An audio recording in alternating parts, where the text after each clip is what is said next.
Shalom, selamat pagi Bapak Ibu yang terkasih dalam Yesus Kristus. Selamat datang kembali di Gereja Yesus Gembala. Mari pada saat ini kita teduhkan hati kita, mari kita masuk di dalam hadirat Tuhan. Bapa Surgawi yang kami kasihi, Tuhan Yesus Kristus dan Allah Roh Kudus, kami mengucapkan syukur dan terima kasih karena kami boleh berada di tempat ini saat ini. Terima kasih atas anugerah, atas nafas yang Tuhan masih berikan di dalam hidup kami. Terima kasih atas penyertaan-Mu di dalam setiap langkah kami, di dalam hari hujan maupun di dalam hari yang cerah. Tuhan, kami percaya Engkau menyertai kami senantiasa. Bapa Surgawi, saat ini kami mohon ampun atas segala kesalahan, atas segala dosa, pelanggaran dan kelalaian yang kami lakukan sengaja maupun tidak sengaja. Sucikan, kuduskan, layakkan kami, basuh jamah hati kami, seluruh hidup kami dengan kuasa darah-Mu yang kudus. Tutup bungkus pagari bentengi kami Tuhan, dengan kasih karunia-Mu agar pagi hari ini kami dilayakkan untuk menghadap Engkau. Di dalam nama Yesus, kami serahkan seluruh ibadah dari awal sampai akhir, dan di dalam kuasa yang sama kami tolak, kami patahkan kuasa kegelapan yang hendak mengganggu jalannya ibadah pemberitaan kebenaran-Mu pada pagi hari ini. Terima kasih Tuhan, hanya dalam nama Tuhan Yesus Kristus, mari yang percaya boleh sama-sama katakan haleluya, amin.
yang percaya boleh sama-sama katakan haleluya.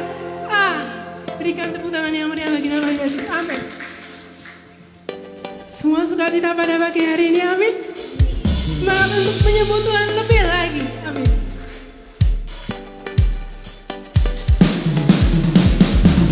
Mari tepuk tangan sama-sama.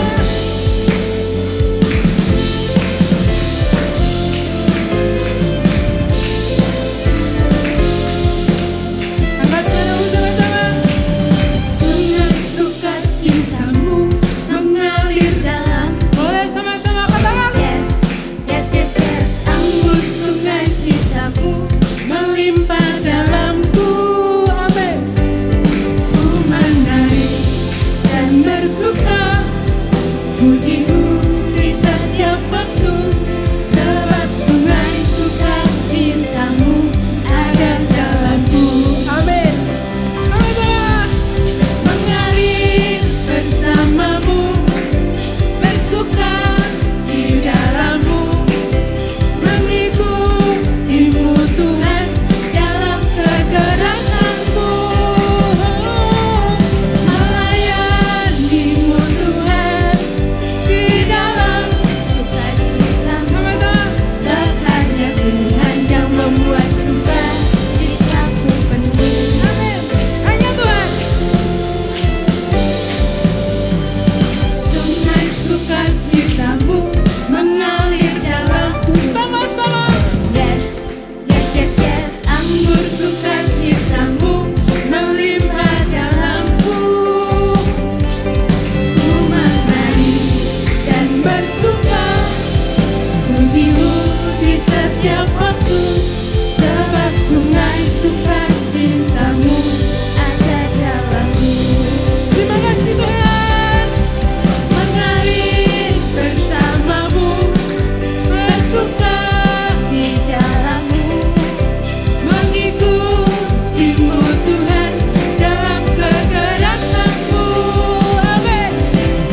Melayanimu Tuhan di dalam sukacitamu, sebab hanya Tuhan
boleh kita masuk lebih dalam lagi ke hadirat Tuhan.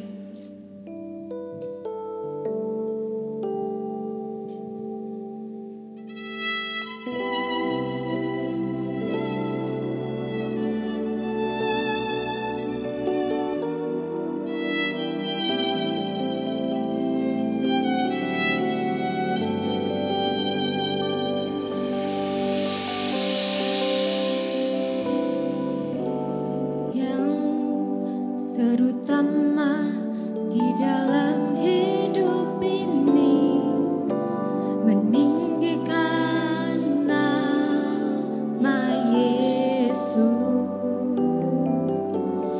Yang terutama di dalam hidup ini, memuliakan namanya.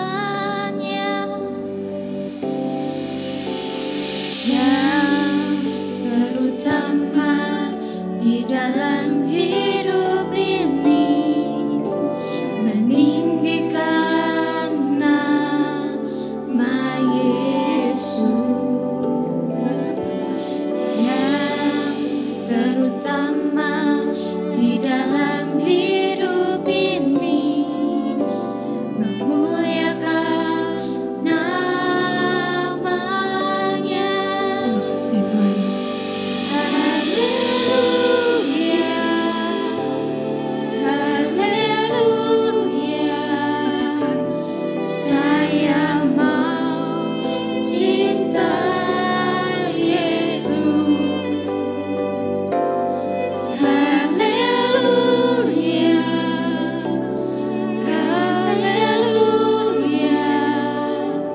Saya mau cinta Yesus.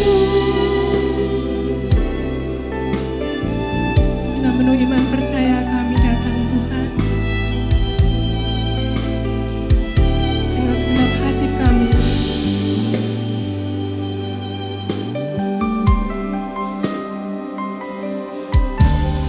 Yang terutama di dalam hidup ini, meninggikan nama Yesus.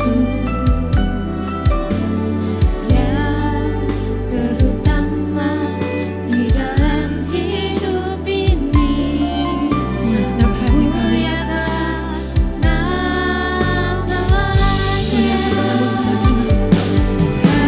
Haleluya, haleluya. Saya mau cinta Yesus. Haleluya. Haleluya, haleluya. Saya mau cinta Yesus. Haleluya, haleluya. Saya mau cinta Yesus. Haleluya. Haleluya, haleluya. Saya mau cinta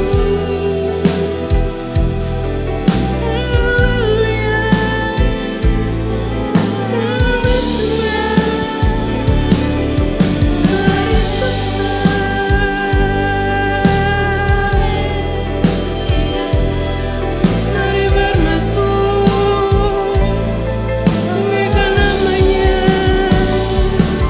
Glory, glory, haleluya. Allah yang perkasa, Allah yang maha mulia. Oh, Bapa yang kekal, biarlah semua lidah mengaku, biarlah semua lutut bermeluk.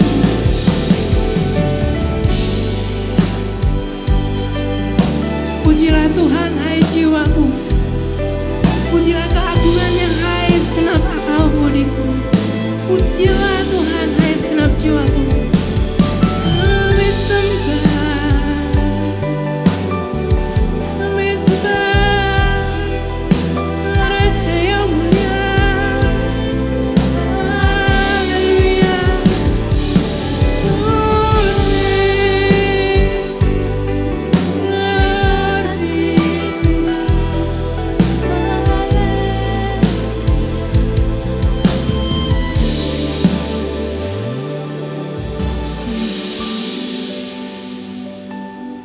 Sesungguhnya aku telah menenangkan dan mendiamkan jiwaku, seperti anak yang disapih berbaring dekat ibunya, seperti anak yang disapih jiwaku dalam diriku. Maka berharaplah kepada Tuhan dari sekarang sampai selama-lamanya. Mari buka tanganmu di hadiratnya saat ini. Katakan dengan sungguh-sungguh, saya mau cintai Yesus. Melewati gunung dan lembah, saya mau cintai Yesus. Melewati hari sedih maupun suka, saya mau cintai Yesus.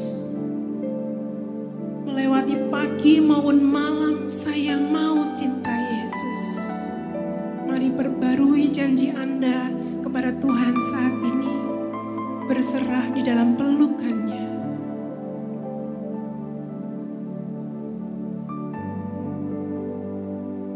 Terima kasih Tuhan. Mari sembah, kami sembah nama-Mu. Glory, glory, haleluya, haleluya, haleluya.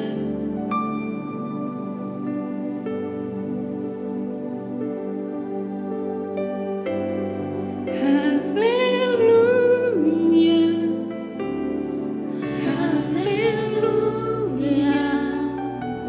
saya mau cinta Yesus. Haleluya, Haleluya, haleluya, saya mau cinta Yesus. yang lebih sungguh-sungguh, yang bersungguh hati, naikkan tanganmu. Haleluya, haleluya, saya mau cinta Yesus. Haleluya, haleluya, Saya mau cinta Yesus. saya ajak Bapak Ibu bangkit berdiri bersama-sama. Haleluya, haleluya, saya mau cinta Yesus. Haleluya, haleluya, saya mau cinta Yesus. Saya mau cinta Yesus. Saya mau cinta Yesus.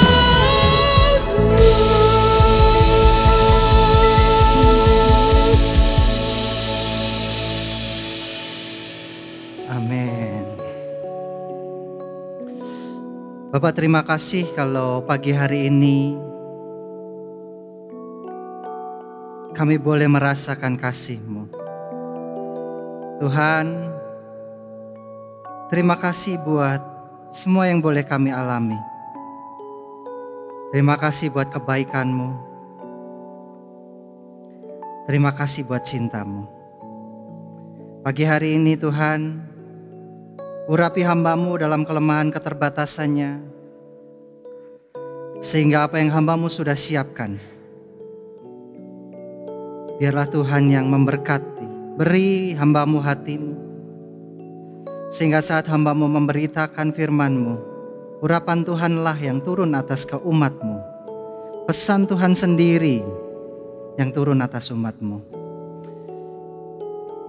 Urapi kami semua dengan konsentrasi, sehingga apa yang kami dengarkan jadi benih yang bertumbuh dalam tanah hati kami dan berbuah dalam kehidupan kami sehari-hari. Kami tidak mau membiarkan benih firman-Mu itu sia-sia, Tuhan. Kami juga angkat tangan kami atas anak-anak dan juga remaja di gereja ini. Tuhan, kami berkati, sertai anak-anak, sertai remaja. Biarlah cinta kasih-Mu atas mereka turun. Pengurapan-Mu juga turun atas mereka. Berkati kakak pengajar, berkati setiap guru yang ada, Tuhan sertai. Terima kasih Tuhan, kami sambut firman-Mu di dalam nama Tuhan Yesus Kristus. Kami sudah berdoa dan mengucap syukur. Semua yang percaya katakan haleluya. Amin. Bapak Ibu Saudara silahkan duduk. Shalom, apa kabar? Bertemu kembali. Mumpung Pak Jimmy dengar, kita ternyata dapat satu pembicara yang juga bagus juga, yaitu kakak saya Bapak Jimmy. Minggu lalu saya nggak bisa hadir karena ada keperluan di luar kota dan kemudian saya ikutin ibadah online. Kemudian ya bagus, memberkati saya juga. Kita perlu kasih dan damai. Pagi hari ini saya akan membahas mengenai kemenangan kasih. Amsal pasal 10 ayat 12 dikatakan kebencian menimbulkan pertengkaran, tapi kasih menutupi segala pelanggaran. Mau damai hidupnya, adakan kasih. Mau hidupnya tidak penuh pertengkaran, adakan kasih. Mau pelanggaran kita banyak ditutupi dan ditebus, pakailah jubah kasih Tuhan dalam kehidupan kita. Pagi hari ini, kalau kita mau menang dalam kasih, pasti orang menang itu ada pertandingannya, ada ujiannya. Kasih yang terujilah yang membuat kita bisa menang. Pagi hari ini saya membahas mengenai kasih yang teruji. Bapak Ibu Saudara, satu kali ada lomba maraton. Lomba maraton ini dibuka untuk umum. Nah, di Magelang ini lagi ada gerakan senang lari. Dan ada juga yang namanya Borobuduran. Ada orang bisa lari 10, 5, 20 kilo, 40 kilo. Bahkan satu kali di Semarang itu ada perlombaan atau ada event. Larinya dari Magelang, finishnya di Semarang itu 75 kilo. Ada orang yang mau ikut, dia udah melatih dirinya, dia lari, 5 kilo gak masalah, 10 kilo gak masalah, sampai ke 15 kilo dia mulai capek, dia mulai letih. Dan akhirnya di tengah perlombaan lari 75 kilo tadi, dia berhenti di titik 20 kilo. Kasih juga demikian. Perlombaan kita itu perlombaan setia sampai akhir. Orang yang setia sampai akhir dialah yang mendapatkan mahkota kehidupan. Jangan bilang, Pak saya ini gak ikut lomba dalam hidup. Saya pokoknya jalani hidup ya jalani hidup aja. No. Alkitab yang ditulis oleh Paulus katakan bahwa setiap kita ini sedang berlari menuju satu tujuan supaya sampai titik finish. Dan setiap orang yang sampai titik finish mendapatkan mahkota kehidupan. Itu bercerita mengenai ujian.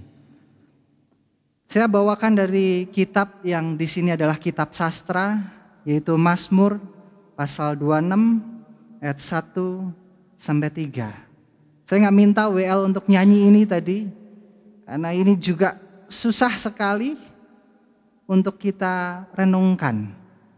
Dan ini jadi nyanyian yang tidak favorit di antara orang Kristen karismatik. Mazmur 26 ayat 1 sampai terakhir ini dituliskan oleh Daud dan mari kita baca. Mazmur 26 ayat 1. Dari Daud, berilah keadilan kepadaku ya Tuhan. Sebab aku telah hidup dalam ketulusan. Kepada Tuhan aku percaya, aku punya iman dan aku tidak ragu. Berapa banyak Bapak Ibu Saudara percaya pada Tuhan? Boleh angkat tangan. Berapa banyak kita hidup tulus, sudah mulai turun separuh. Pak, saya kadang gak tulus sama Tuhan. Tapi lihat tulisan Daud, berilah keadilan kepadaku.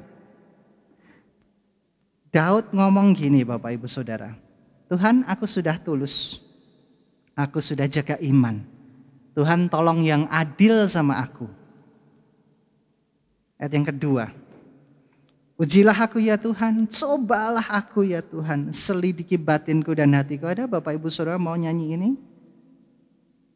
Kadang-kadang di pagi hari saya juga menyanyikan pujian ini.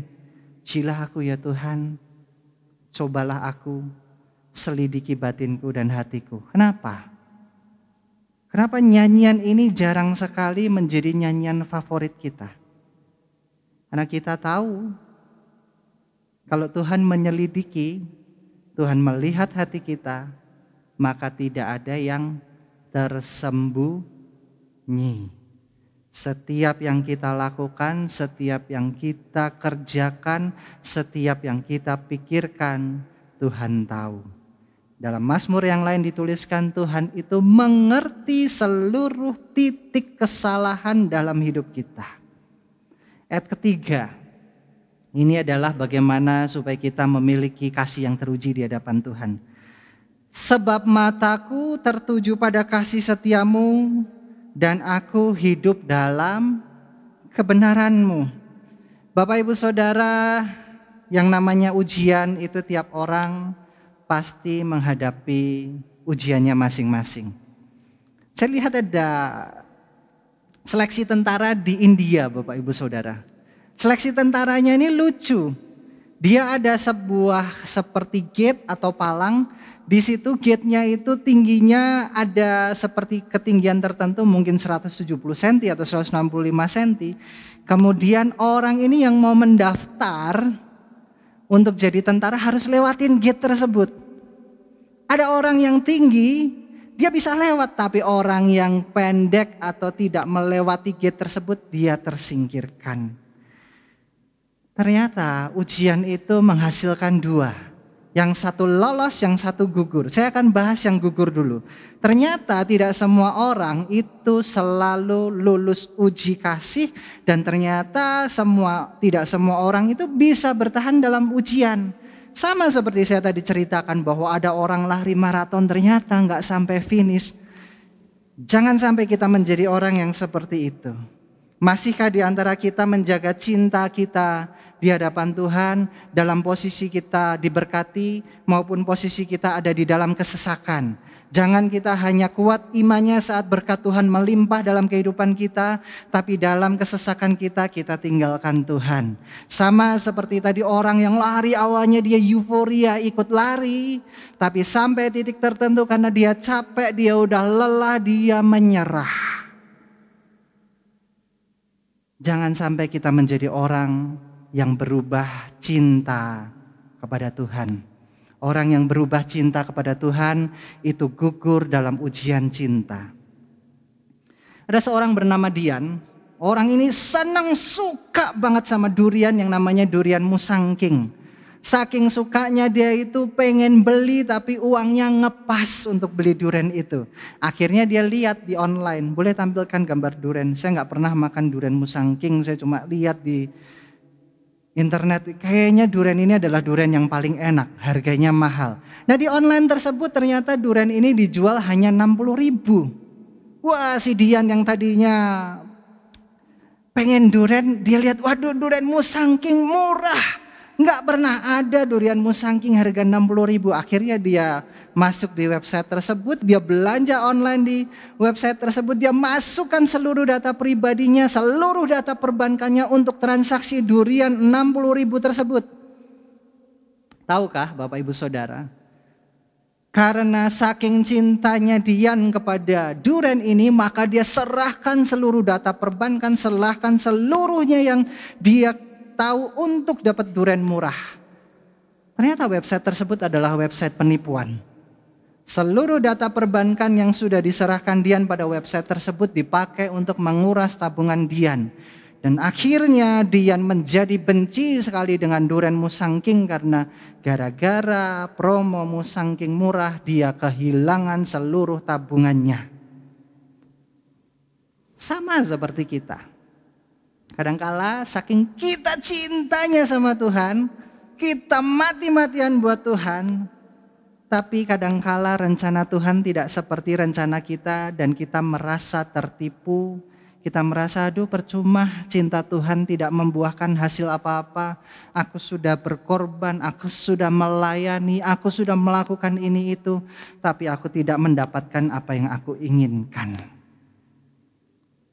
Jangan kecewa sama Tuhan dan berubah cinta sama Tuhan.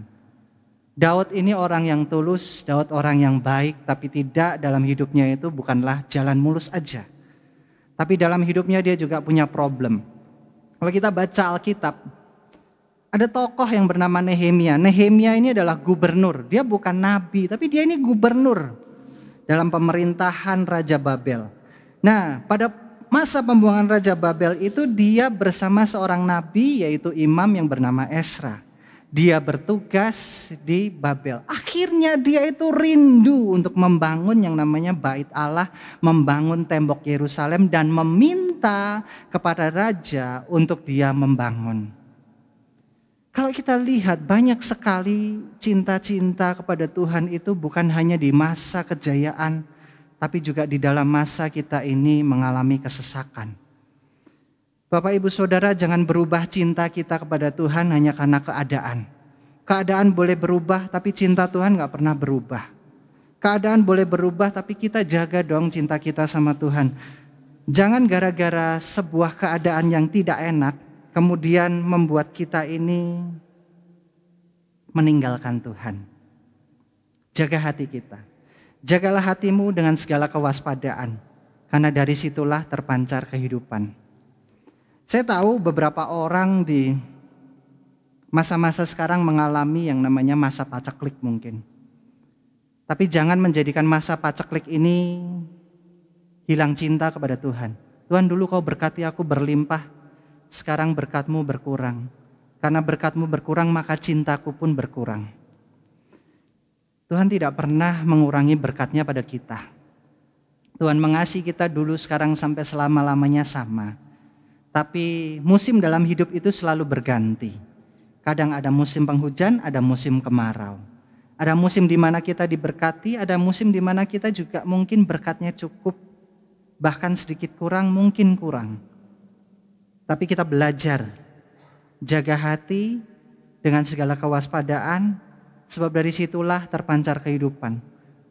Orang yang mau mengasihi dunia dan yang di dalamnya itu cinta akan dunia, maka kasih Tuhan tidak akan ada di dalam hidup orang tersebut. Itu perkataan Yohanes, murid Yesus. Dia katakan gini, janganlah kamu mengasihi dunia dan apa yang ada di dalamnya. Jikalau kamu mengasihi dunia, maka kasih akan Bapa tidak ada di dalam kamu. Satu-satunya kasih yang tidak kita boleh berikan adalah kasih kepada mamon, kasih kepada uang, kasih kepada pemilikan harta benda kita. Raja-raja Israel jatuh hanya karena satu hal. Cinta akan dunia. Dia melihat raja lain itu bisa diberkati karena menyembah dewa. Dengan mudahnya dewa itu memberikan apa yang raja lain mau. Kejatuhan kita pertama kali saat kita mulai mencintai dunia, mencintai kenikmatannya. Maka itu Yohanes katakan, janganlah kamu mencintai dunia ini dan apa yang ada di dalamnya. Kalau kamu mencintai dunia ini, maka kasih Tuhan tidak akan pernah ada di dalam kamu. Makanya Yesus juga ngomong, gak mungkin orang itu nyembah Tuhan dan nyembah mamon. Pilih salah satu. Daud tahu sekali saat dia ada pergumulan dalam hatinya, saat dia merasa dia tidak ada keadilan dari Tuhan, dia ngomong gini, Tuhan adillah kepadaku. Aku ini tulus, aku ini punya iman. Tapi ujilah aku, selidikilah batinku dan hatiku. Sekarang saya paham. Kalau Tuhan menyelidiki hati kita, maka kita gak sempurna. Kalau kita nggak sempurna, janganlah pernah menghakimi Tuhan yang sempurna. Hal yang kedua Bapak Ibu Saudara, jagalah kasih kita. Mau memiliki kasih yang teruji, jagalah kasih dalam kehidupan kita. Sehingga kasih Tuhan itu memancar senantiasa. Jangan kecewa sama Tuhan. Jangan kemudian Bapak Ibu Saudara karena apa yang Bapak Ibu Saudara doakan tidak kunjung datang, tidak kunjung Bapak Ibu Saudara terima. Kemudian Bapak Ibu Saudara mulai undur dari Tuhan, mulai meninggalkan Tuhan. Mulai Bapak Ibu Saudara sudah selesai, aku gak mau berapi-api lagi buat Tuhan. Daud meskipun dalam hatinya merasa Tuhan kadang tidak adil, kadang merasa dia sudah baik, sudah tulus, sudah setia, tapi kok ada aja dalam hidupnya. Tapi dalam Mazmur pasal 26 ayat 8, dia punya satu pernyataan yang harusnya kita juga belajar untuk kita pegang. Tuhan, aku cinta pada rumah kediaman-Mu dan tempat kemuliaan-Mu bersemayam. Berapa banyak orang sudah meninggalkan doa, berapa banyak orang sudah meninggalkan jam baca Alkitabnya, berapa banyak orang sudah mulai meninggalkan yang namanya firman Tuhan itu adalah sia-sia untuk dibaca dan dipercayai. Rumah Tuhan bukan bercerita tentang gedung gereja, bukan bercerita tentang bangunan yang akan dibikin oleh Salomo, bait Allah di Israel di Yerusalem sana, bukan. Cinta rumah kediaman Tuhan berarti itu kita mengarahkan pandangan kita kepada salib Yesus, kepada cinta Tuhan yang tidak akan pernah habis dalam hidup kita. Bercerita bagaimana kita mencintai seluruh perbuatan dan firman Tuhan yang ditanamkan di dalam bait roh kita yang dimeteraikan oleh Roh Kudus. Bukankah Bapak Ibu Saudara adalah bait Roh Kudus? Kalau Roh Kudus tinggal di dalam kita, ada power, ada kuasa, ada kasih. Kenapa hidup kita tanpa kuasa? Kenapa hidup kita tidak ada syukur? Kenapa hidup kita penuh keluhan? Hidup kita penuh kekecewaan? Yang kita lihat masalah kita, yang kita lihat problem kita, yang kita lihat kelemahan kita bukan kekuatan Tuhan, kasih Tuhan, bukan dengan doa tapi dengan sungut-sungut kita, bukan dengan syukur, tapi kita melihat segala kegagalan kita. Banyak orang mulai kehilangan cintanya akan Tuhan, cinta akan rumah Tuhan karena apa? Tidak menjaga api doa di dalam kerinduan. Doa sih doa, betul. Tapi Tuhan, aku merasa doaku ini kok seperti yang namanya rutinitas saja. Rutin berdoa bukan berarti Bapak Ibu Saudara itu hambar. Keluarga juga sama, rutin ketemu sama istri kok rasanya hambar. Cintamu hilang berarti. Rutin ketemu sama anak, rutin ketemu sama orang tua, kok rasanya ya begitu saja. Saya setiap pagi buka mata, saya bersyukur istri saya masih baik-baik saja. Anak saya masih baik-baik, ketemu ke rumah mama masih baik-baik, papa masih baik-baik. Bersyukur. Kenapa seperti itu? Cinta. Cinta. Jangan bilang orang pelayanan gak akan ada masalahnya. Tadi malam sama istri saya mau WL sampai jam 3 pagi masih batuk. Kemudian jam 3 itu mulai berhenti batuknya. Kemarin masih keringat dingin, sakit. Kalau mau ngeluh Tuhan besok mau WL kok dikasih sakit. Gak adil. Harusnya kalau mau WL kasih dong tenggorokan enak. Kasih dari Tuhan bukan kasih yang memanjakan. Kasih dari Tuhan kasih yang mendewasakan. Kalau Tuhan menguji, mendewasakan kita, ujian Tuhan itu ada kasih bukan kecelakaan. Oleh karena itu dikatakan, rancanganmu itu adalah rancangan damai sejahtera. Meskipun di dalam rancangan Tuhan ada ujian, tapi isi rancangan Tuhan itu kasih dan damai sejahtera. Makanya Bapak Ibu Saudara jangan kehilangan kasih kepada Tuhan. Jangan kehilangan cinta akan rumah Tuhan. Tahun 2018 ada sebuah film dokumenter yang memenangkan kategori dokumenter terbaik di Hollywood. Entah kenapa di Amerika ini film dokumenter itu disukain sekali. Mungkin orang Amerika itu cenderung bekerja dengan fakta, melihat adanya kebenaran. Dan seorang bernama John Follis yang mengarahkan film ini itu memberi judul namanya Living God, meninggalkan Tuhan. Dan dipasang posternya adalah seperti ini, meninggalkan Yesus. Ditulis di pembukaannya, perjalanan spiritual dari seorang John Follis. Perjalanan spiritual ternyata tidak selalu makin hari makin mendekatkan diri pada Tuhan. Ternyata ada path kedua atau jalur kedua. Semakin berjalan sama Tuhan, semakin menjauh dari Tuhan. Karena apa? Dia menuliskan gini, John Follis. Saya melihat orang Kristen makin hari makin munafik, makin tidak penuh kasih, makin tamak. Sama seperti tulisan Alkitab.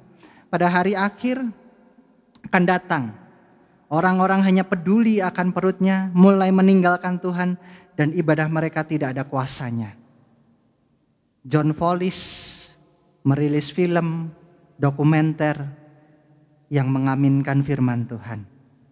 Dan dari film ini ternyata memunculkan sekte yang namanya No Faith. Dan orang mulai meninggalkan Tuhan. The Nones namanya. Orang yang tidak punya iman. Ternyata orang yang tidak tahan uji itu akan meninggalkan Tuhan. Dan orang yang tidak punya kasih kepada Tuhan, dia akan mulai kehilangan kasih kepada orang-orang di sekitarnya. Oleh karena itu Bapak Ibu Saudara, selain menjaga kasih kita kepada Tuhan, jaga kasih kita kepada orang sekitar. Daud dalam Mazmur pasal 26 ayat 5 menuliskan demikian. Aku benci kepada perkumpulan orang yang berbuat jahat. Dan dengan orang fasik aku tidak duduk. Daud itu gak pernah benci orang jahat. Daud gak pernah benci orang fasik. Yang Daud benci itu sifat atau karakter orangnya. Orang fasik, orang jahat, Daud gak mau kumpul. Bapak Ibu Saudara, kadangkala dalam hidup kita ini benci sama orangnya, tapi kita juga sama melakukan hal yang orang tersebut lakukan.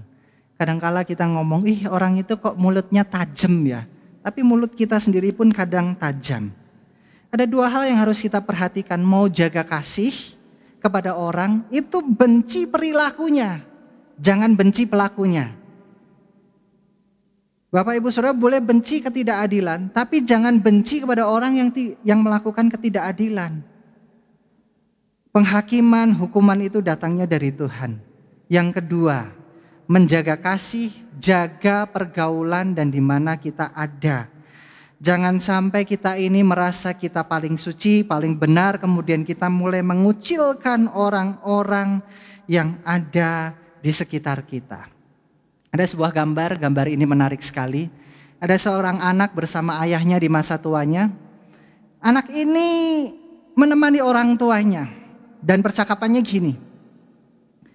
Ayahnya bilang, nak, itu pohon di taman itu kok nyanyi kuning bagus sekali. Burung apa itu? Itu burung warna kuning, burung apa ya? Saya kurang tahu. Udah deh, coklat.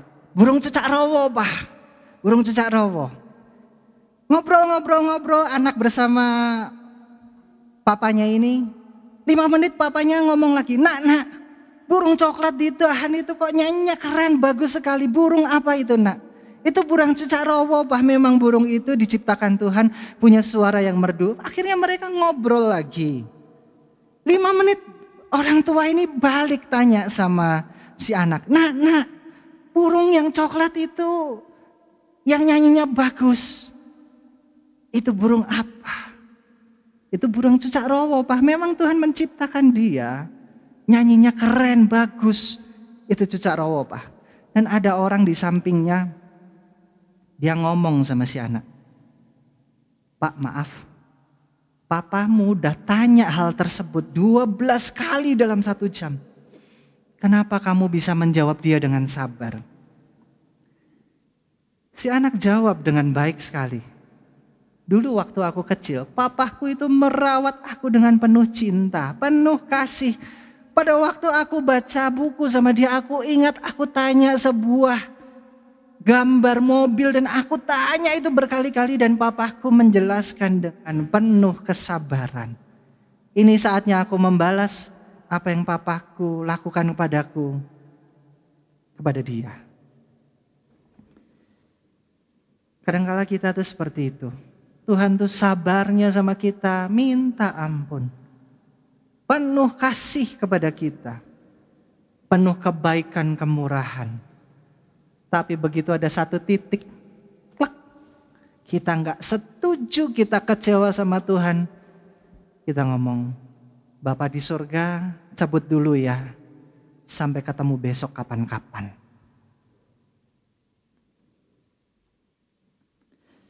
Gambaran anak yang setia ini adalah harusnya gambaran kita. Tuhan merawat kita, Tuhan mengasihi kita. Tuhan tidak pernah kehilangan kesabaran buat kita. Kalau Bapak Ibu Saudara tahu waktu baca Kejadian pasal 1 dalam penciptaan, itu betapa berkuasanya Tuhan. Tuhan cuma ngomong gini, Tuhan memisahkan dengan perkataannya, maka terpisahlah dan jadilah cakrawala. Saya gak bisa membayangkan bagaimana berkuasanya Tuhan hanya dengan sebuah perkataan bisa memisahkan cakrawala. Tapi dalam kekuasaan itu Tuhan gak pernah hukum kita loh. Bapak Ibu Saudara masih bernafas, itu kasih Tuhan. Bapak Ibu Saudara masih bisa makan, itu kasih Tuhan. Bapak Ibu Saudara hari ini pagi hari masih merasakan hangatnya sinar matahari pagi. Itu kasih Tuhan. Tuhan gak menghukum kita sampai kita ini sampai mengalami sesuatu yang buruk sekali. Seorang bernama Alphonsus Ligeri mengatakan untuk menjaga kasih, kita itu harus melakukan kasih sesering mungkin. Arti sesungguhnya dari menjaga kasih adalah melakukan kasih sesering mungkin. Dan Bapak Ibu Saudara baca cerita kasih, Bapak Ibu Saudara terinspirasi oleh firman Tuhan, terinspirasi oleh Alkitab, terinspirasi oleh tindakan Yesus, terinspirasi oleh tindakan seluruh tokoh Alkitab, tapi begitu dalam praktek kasih, Bapak Ibu Saudara gak mau melakukan. Hal yang terakhir, orang yang bisa menjaga kasih, dia akan lulus ujian kasih. Tempuhlah hidup dalam kasih dan kebenaran, sehingga kita memiliki kasih yang tahan dan lulus sertifikasi dari ujian Tuhan. Saya ulang ya. Tempuhlah hidup dalam kasih dan kebenaran, sehingga kita memiliki kasih yang tahan uji dan lulus sertifikasi ujian Tuhan. Dalam Mazmur pasal 26 ayat ketiga dikatakan demikian, supaya kita ini tahan uji dan lulus uji. Ini kuncinya. Sebab mataku tertuju pada kasih setiamu dan aku hidup dalam kebenaranmu. Dunia bolehlah berubah. Dunia boleh tidak sama seperti firman Tuhan. Tapi sebagai orang di dalam Tuhan, milikilah mata yang selalu tertuju pada Tuhan, tertuju pada kasih Tuhan. Langkah kaki kita di dalam Tuhan adalah langkah kaki kasih dan kebenaran. Jangan sampai langkah kejahatan dan langkah orang fasik, langkah yang mengingkari kebenaran. Kita setiap minggu, mungkin setiap Bapak Ibu Saudara dengerin setiap mungkin medsos, penggalan-penggalan firman Tuhan, dengar. Tapi hidup kita gak mau di dalam pandangan tertuju pada Tuhan. Dan langkah kaki dalam kebenaran dan kasih. Bapak hidupnya udah benar 100% kah? Enggak. Tapi saya berusaha untuk setiap hari dalam kesalahan saya, dalam kelemahan saya melihat kasih Tuhan yang tidak pernah berhenti dalam hidup saya. Dalam kegagalan saya juga melihat bahwa dalam kegagalan ada rencana damai sejahteranya Tuhan. Dalam sikap saya yang salah, saya harus memperbaiki dalam kasih dan kebenaran Tuhan. Karena firman Tuhan itu pedang bermata dua yang memisahkan kesalahan kita dan juga menguji kita supaya kita ini terarah, terdidik, dan melakukan tindakan firman Tuhan yang benar. Cara kita lulus dari ujian Tuhan adalah yang pertama, tetap berpegang pada kasih Tuhan. Jangan berusaha untuk kuat sendiri, aku kuat untuk mengasihi orang. Lama-lama capek. Dikhianati orang, pandang Tuhan. Dijahatin orang, pegang firman Tuhan. Meskipun orang menyakiti kita, tapi Tuhan selalu mengasihi kita. Amin. Aminnya enggak kenceng.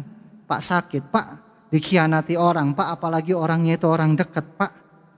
Pak sakit, Pak dijahatin orang, apalagi itu teman baik. Pak sakit, Pak diciak sama orang, padahal dia orang yang saya percaya. Orang boleh menyakiti kita, tapi Tuhan tidak pernah menghukum dan menyakiti kita. Dia selalu mengasihi kita. Ada orang yang senang renang, orang ini renang di sebuah danau yang indah. Satu kali dia renang, dia senang sekali. Danau itu indah, kemudian dia renang dari tepi ke tengah. Dia menikmati alam pada waktu itu. Tiba-tiba yang namanya langit itu berubah.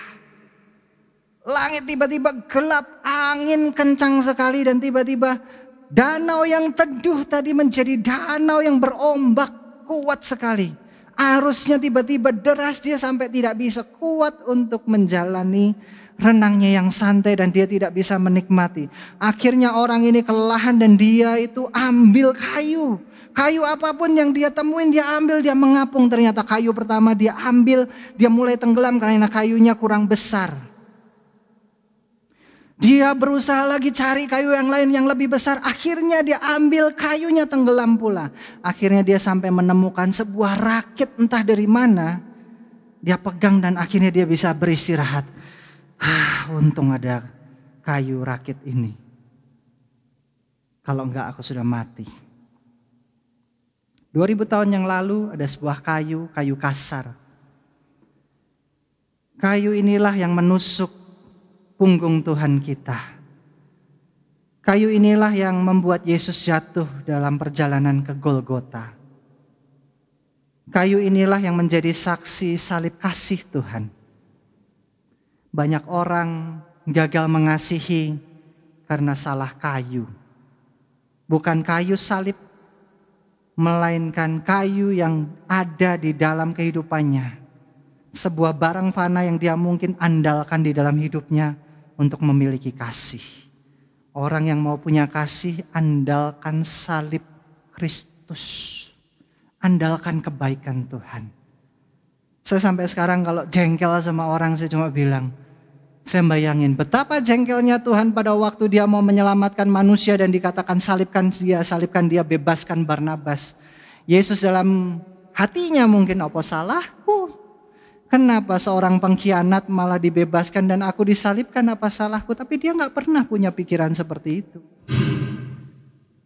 Justru Yesus dalam salib kasihnya, dia setia dan mau memberikan yang terbaik. Yang terakhir, mau lulus ujian kasih? Hiduplah fokus melakukan kasih. Tadi Alfonsius Ligeri mengatakan, untuk menjaga kasih, lakukan kasih. Ternyata sama. Kalau mau kasihnya teruji, kasihnya lolos, selain pandang Tuhan, berjalan dalam kebenaran. Fokus untuk berbuat kasih. Banyak orang nih fokusnya pada sakit hati, bukan mengasihi. Siapakah orang yang paling bisa menyakiti kita? Kalau teman jauh nyakitin kita, damage-nya gak seberapa. Betul ya? Kalau kita punya kenalan itu ketemunya setahun sekali, kemudian waktu ketemu dia nyakitin kita, ya udahlah, dia gak tahu saya. Tapi kalau ada sahabat dekat, ada keluarga, ada orang yang kita cintai, kemudian dia menyakiti kita. Waduh, sakitnya tuh di sini. Membekasnya tuh di sini. Gak enaknya tuh di sini. Dan sakit hati itu gak bisa hilang begitu saja. Ini terjadi pada orang yang jatuh cinta. Waduh, pada waktu jatuh cinta itu yang namanya apapun jadi manis. Yang menyakitkan aja bisa dianggap lucu, itu namanya orang jatuh cinta lagi pacaran. Widih. Tapi begitu mereka putus cinta, break up, dua mantan ini saling bermusuhan, dari cinta menjadi apa? Sorry, nggak ada yang jawab nih. Dari cinta menjadi benci. Antara cinta dan benci itu garisnya apa? Kekecewaan.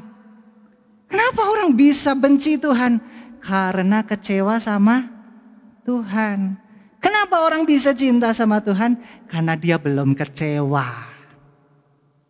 Itu aja kan? Begitu orang jadi mantan, waduh ini si wanita. Waduh, mantanku itu bau. Gak tahan aku. Dia itu kalau diam-diam ngerokok terus, padahal si mantan ini udah baunya harum, mandi 4 kali sehari, nggak pernah ngerokok, tapi si mantan ini memberitakan yang buruk-buruk, sebar fitnah. Si cowok nggak mau kalah, hati-hati kalau sama dia, muka boleh manis, mulutnya harimau. Udah pokoknya dua orang ini perang aja gitu. Nah, orang yang benci gak akan pernah ada perkataan yang manis keluar darinya. Benar atau benar? Bapak ibu saudara pernah benci orang? Kalau bapak ibu saudara benci orang, apapun yang dikatakan orang itu meskipun benar, bapak ibu saudara akan kontra dia. Kenapa? Bapak ibu saudara membenci pelakunya, bukan perilakunya. Kalau orang membenci perilaku, dia akan netral sama pelakunya. Jadi kita masih bisa lihat dari keburukan seorang pun bisa muncul yang namanya kebaikan. Saya ambil contoh satu. Saya gak suka tokoh yang bernama Sigmund Freud. Dia terlalu agak-agak gimana pandangannya. Tapi ada satu pandangan yang saya sangat suka dari dia, bahwa agama itu adalah candu. Orang makin beragama, dia bisa kecanduan, sama seperti Yesus juga ngomong. Orang Farisi itu orang taat beragama, tapi sifatnya jelek. Dari sini kita belajarlah. Orang boleh cinta, tapi jangan sampai kecewa. Kalau kecewa, balikan cinta Anda kepada Tuhan. Oleh karena itu Yesus ngomong gini, cinta kepada Tuhan dulu, cintailah Tuhan Allahmu dengan segenap hatimu, kemudian cintailah manusia. Makanya kita bangun cinta sama Tuhan terus. Jangan sampai kecewa sama Tuhan. Kalau kecewa itu salah kita, bukan salah Tuhan. Dan kalau cinta Tuhan pada kita itu penuh, maka kita bisa mencintai orang lain. Di sisi sebaliknya, Yohanes juga menuliskan demikian. Kalau Bapak Ibu Saudara tidak bisa mencintai saudara-saudara yang ada di sekitar Bapak Ibu Saudara, maka Bapak Ibu Saudara tidak punya cinta kepada Tuhan. Pagi hari ini kita belajar pandang kasih Tuhan dalam setiap ujian yang kita hadapi. Ya. Pandang kasih Tuhan dalam setiap ujian yang kita hadapi. Jangan pandang Tuhan saat diberkati, haleluya. Tapi begitu masuk ujian kasih, saya tadi udah ngomong ya. Teman-teman anak-anak remaja, saya juga ngomong gini. Kalau ada dalam sebuah ujian, dalam sebuah kekecewaan di dalam Tuhan, itu di dalam rencana yang Tuhan berikan, itu pasti ada maksud tujuan yang baik. Karena rencana Tuhan itu rancangan damai dan sejahtera yang mendewasakan. Oke. Kalau kita memandang Tuhan, kita memandang kasih-Nya, kita akan makin terbuka. Betapa berharganya aku untuk membenci orang. Tuhan mengasihi aku supaya aku bisa mengasihi orang lain. Maka dari itu kita akan lolos uji kasih. kasih kita akan memancar. Quotes terakhir. Kalau kasihmu teruji, maka kita akan bertahan dalam segala ujian musim. Dalam keadaan senang, kita tetap mengasihi Tuhan, mengasihi sesama kita. Dalam ujian kesusahan, kita tetap mengasihi orang dan mengasihi Tuhan. Jangan salah loh ya. Orang diangkat Tuhan, itu bisa lupa sama Tuhan. Dia bisa menjadi sombong. Dia bisa menjadi lupa bahwa segala sesuatu yang dimilikinya berasal dari Tuhan. Saya undang pelayan boleh maju ke depan. Orang yang diangkat Tuhan, dia akan bisa merasa, wih aku seseorang sekarang. Dia bisa merasa, aduh sudahlah, aku sudah gak butuh Tuhan lagi. Karena kesombongannya, dia bisa melupakan orang-orang sekitarnya. Pada waktu Tuhan menguji dengan musim yang tidak baik, musim kemarau, dia bisa kecewa sama Tuhan, dia meninggalkan Tuhan. Dan dia juga meninggalkan orang-orang sekitarnya, dia berkata, udahlah gak Tuhan-Tuhanan lagi. Pegang firman Tuhan pada pagi hari ini, saya bacakan bagi Bapak Ibu Saudara, jadikan ini renungan untuk bagi Bapak Ibu Saudara dalam minggu-minggu ke depan. Ujian kasih pernah terjadi dalam hidup Daud. Mazmur 26 ayat 1 dikatakan demikian, dari Daud, berilah keadilan kepadaku ya Tuhan, sebab aku telah hidup dalam ketulusan, kepada Tuhan aku percaya dan tidak ragu-ragu. Ujilah aku ya Tuhan, cobalah aku, selidikilah batinku dan hatiku. Sebab mataku tertuju pada kasih-Mu dan aku hidup dalam kebenaran-Mu. Daud ini seorang raja. Daud menghadapi banyak persoalan setiap hari. Baik itu persoalan rakyatnya, persoalan keluarganya, persoalan personalnya, persoalan pekerjaannya. Dan banyak sekali orang yang mengancam mungkin mau menjatuhkan Daud. Mau merebut tahtanya dari separatis lah mungkin waktu itu. Mungkin ada juga orang yang tidak suka dengan keberhasilan Daud. Tapi Daud punya satu nasihat buat kita. Pandang Tuhan, berjalan dalam kebenaran. Kalau kita sakit hati mungkin sama suami kita, sama istri kita, sama saudara kita, sama anak kita, sama rekan kerja kita, sama siapapun kita punya sakit hati, lepaskanlah sakit hati. Karena itu sakit hatimu sudah dibayar di atas kayu salib. Supaya salib Kristus yang penuh kasih itu masuk dalam hati kita, sehingga hati kita ini dipulihkan, diubahkan, bukan penuh kebencian, tapi penuh kasih. Penuhilah diri kita dengan kasih, pandang Tuhan selalu, dan berjalanlah dalam kebenaran. Mari kita tunduk kepala, kita naikkan sebuah pujian. Biarlah kita merenungkan firman Tuhan.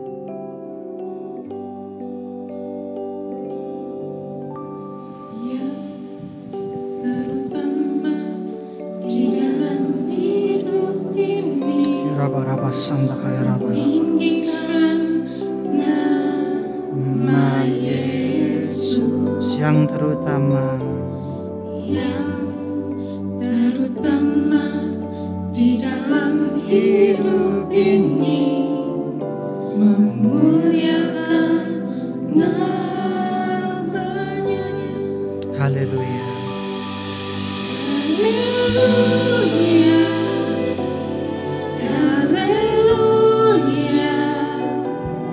Saya mau cinta Yesus. Haleluya,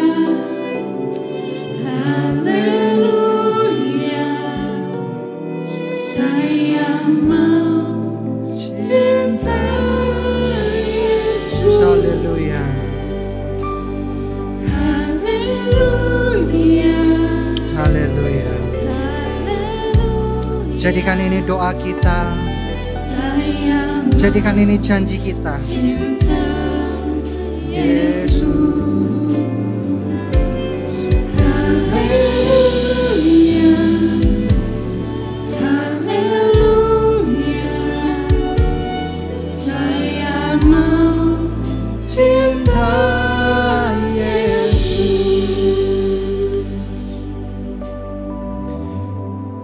Biarlah lagu ini menguatkan kita.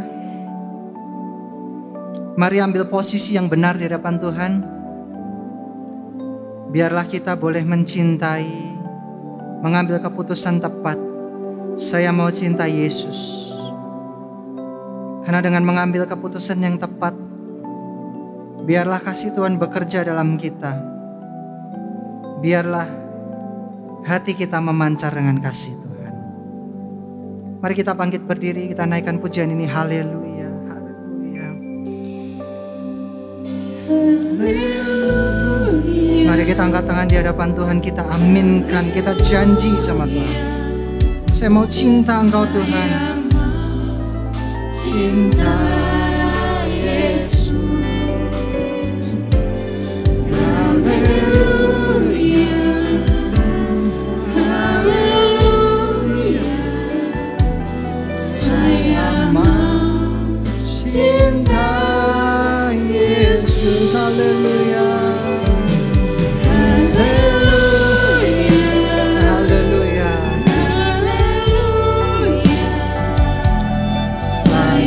mau cinta Yesus, haleluya.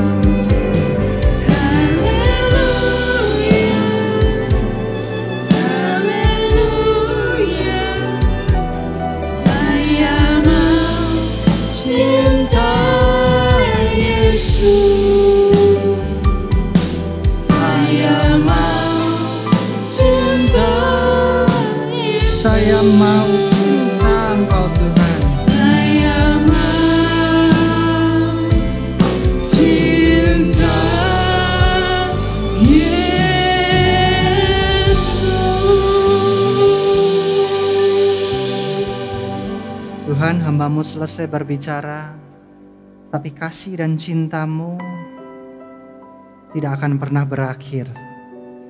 Pagi hari ini, biarlah melalui Roh Kudus kami diingatkan kembali bahwa cinta-Mu itu akan menyala dalam kehidupan kami selalu. Dan biarlah dalam kehidupan kami makin hari makin penuh dengan kebaikan-Mu. Terima kasih Tuhan, terima kasih Yesus. Sebentar kami akan berpisah, menaikkan pujian sekali lagi sebelum kami pulang.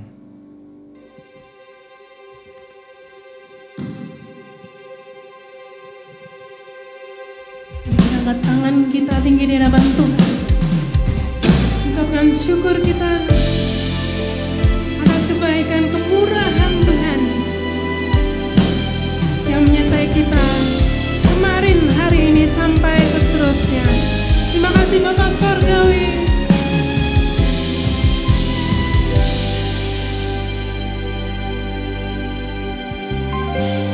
Tuhan berjanji akan memberkati. Dia turunkan hujan pada masanya. Tuhan berjanji akan melimpahi. Dia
Terima kasih Tuhan untuk pagi hari ini. Sebentar kami akan berpisah satu dengan yang lainnya. Tuhan yang memberkati kami, Tuhan yang menaungi kami. Mari kita angkat tangan di hadapan Tuhan.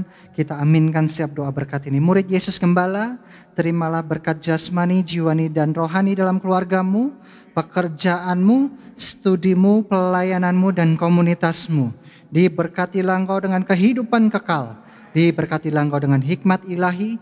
Diberkatilah engkau dengan kekuatan dan pengharapan kekal. Diberkatilah engkau dengan kekayaan dan kemuliaan Tuhan. Diberkatilah engkau selalu dalam damai sejahtera dan sukacita. Diberkatilah engkau dalam terang kasih dan iman sejati. Dialah Tuhan yang tidak berubah sekarang dan selamanya, yang menghadapkan wajahnya padamu, menyertai engkau selamanya untuk memberitakan kabar baik sampai ke ujung dunia. Saudara-saudara yang Tuhan Yesus kasihi, terimalah berkat anugerah pemeliharaan kekal dari Allah Bapa, berkat rahmat pemulihan dari Tuhan Yesus Kristus, berkat pertolongan penghiburan kekal dari Allah Roh Kudus dalam kehidupanmu dari sekarang sampai Maranatha. Tuhan Yesus datang kedua kali di dalam kemuliaan dan sampai selama-lamanya. Semua yang percaya katakan haleluya. Amin. Bapak Ibu Saudara silahkan duduk. Saat teduh, sampai ketemu minggu depan. Tuhan Yesus memberkati.